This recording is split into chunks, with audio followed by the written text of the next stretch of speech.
Hello students, today we are going to discuss about the next topic of this chapter, that is construction of wavefront. In that we will discuss two types of wavefront, that is spherical wavefront and second one is plane wavefront with respect to Huygens theory, how they are constructed. So look at the first, so let's begin with the first point, that is spherical wavefront.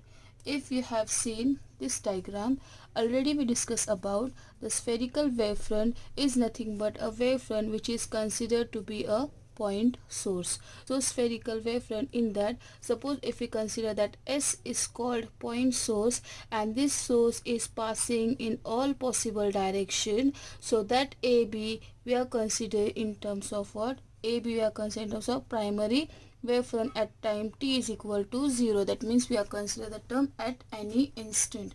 The term at any instant is represent the time t is equal to 0. In that case we are consider the first wavefront, that is called AB, which is called primary wavefront. After that, when this light, that is point source, is passing through that all possible direction with respect to this point, suppose if we consider that point P, Q, R, S and U on this primary wavefront, then when point source S, which is passing through all possible direction, after interval some time t, then we can consider the another wavefront which is called secondary wavefront, that is which is represented by A dash and B dash at time t is equal to 0. In this case, to construct the wavefront, we have to consider the Huygens principle. In last video, we already discussed what is the Huygens principle.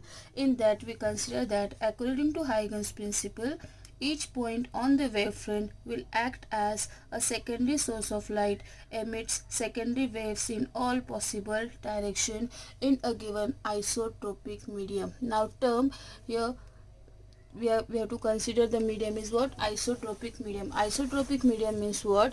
The term mu, that mu is called what? We can consider permeability, and the term epsilon we are considering in terms of what? Permittivity. I already told you permeability mu we are represent in terms of magnetic field B, and epsilon permittivity we are considering in terms of electric field, and both field we are considering in terms of what? Electromagnetic field, and we are considered light waves are nothing but electromagnetic waves. So isotropic medium means the permeability and the permittivity are uniform in all direction. That means permeability of this point source as well as permittivity of this point source are uniform in all possible direction. This arrow, that is represent direction of this point source. So now first point we are consider, let us consider a spherical wavefront, that is AB, corresponds to point source at time t is equal to 0. At time t is equal to 0 means at any instant. So that A and B we are consider in terms of primary wavefront, and the point P, Q, R, S, U we are consider point on this primary wavefront. So now second point, if v is the speed of light in medium, because here we are consider isotropic medium. So suppose v is the speed of light in the isotropic medium at time t is equal to t. That means suppose if we consider this point source, look at here, suppose this S is called point source which is travels in all possible direction. Here if you consider first, that is AB, which is called primary wavefront, and when at this stage we are consider time t is equal to 0, but when we consider at time t is equal to t with respect to speed of light, that is v, so at this stage when we consider t is equal to capital T, this direction will get displaced with respect to displacement, that is called x and x is called what? Displacement. And if we consider x is represent to displacement, then when particle cover this point to that point, so that is represent in terms of vt, velocity with respect to time.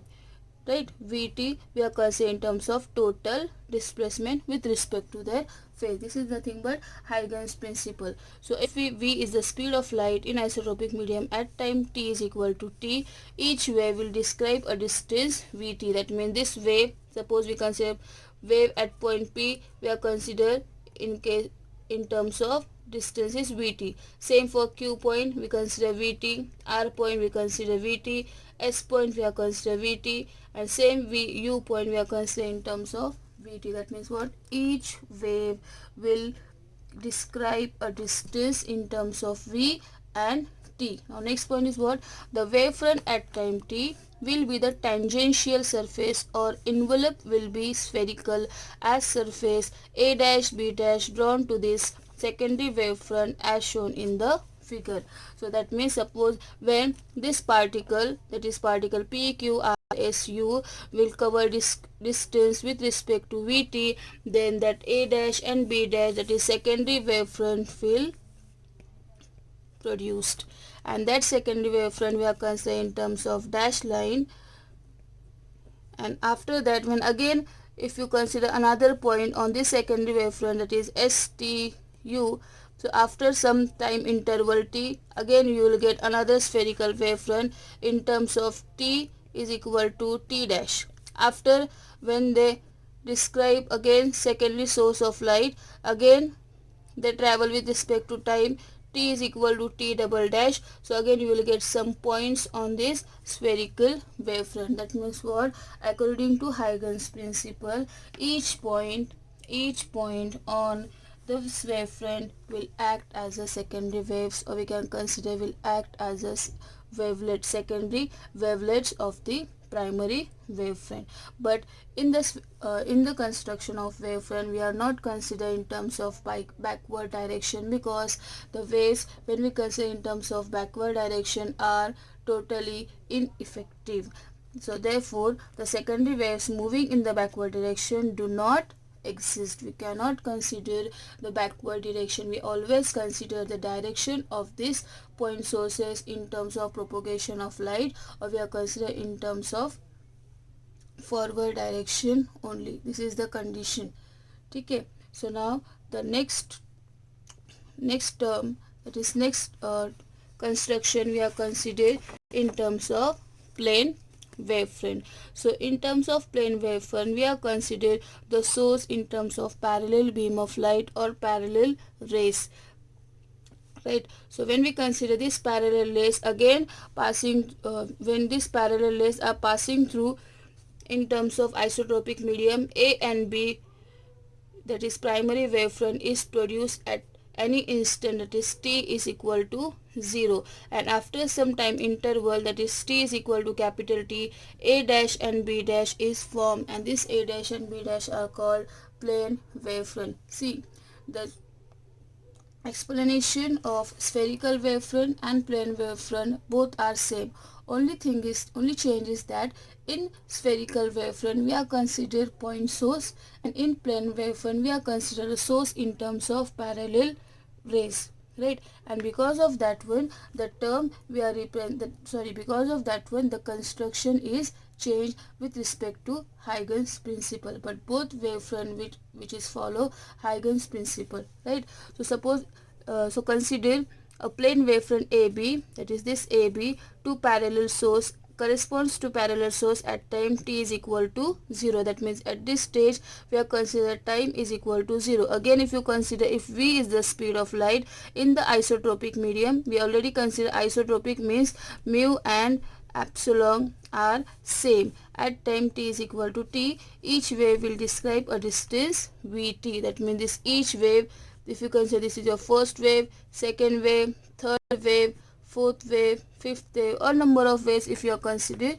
So each wave will cover a distance how much vt, and after these waves cover a distance vt, the wavefront at time t will be the tangential surface or envelope will be plane surface A dash B dash as shown in the figure. So because of this disturbance at point PQRSU, the secondary wavefront is produced, and that secondary wavefront we are considering in terms of A dash and B dash. In this case, same, that is in terms of plane wavefront, again backward direction do not exist because they are supposed to be ineffective. See, when you consider sunlight, when sunlight is passing, when sunlight is falls on the earth, or traveling with respect to speed of light, we cannot see sunlight going to the backward direction, right? Why? Because in backward direction it is an ineffective. So always light travels in a forward direction only. So in the next video we will discuss about the reflection at a plane surface with respect to Huygens principle, and reflection at a plane surface with respect to Huygens principle. Thank you. See, if you have any doubts, or any question, you can ask me in comment box or you can direct message. Okay, thank you.